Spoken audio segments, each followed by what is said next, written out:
Have you ever faced unexpected errors in your calculations? In Python, handling precision is crucial for accurate results. Let's explore how to manage number precision effectively. Firstly, understand float data types in Python. They can lead to rounding errors.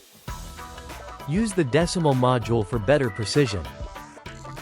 It handles decimal numbers without errors.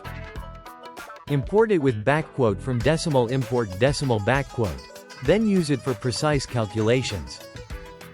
Another approach is formatted strings for display. They ensure clear and controlled output. Use backquote format, value, .2f, backquote to round numbers to 2 decimal places. For example, if you calculate totals, using decimal avoids common pitfalls. In summary, use the decimal module for precision. Don't let rounding errors undermine your results. Start mastering precision handling in your Python projects today.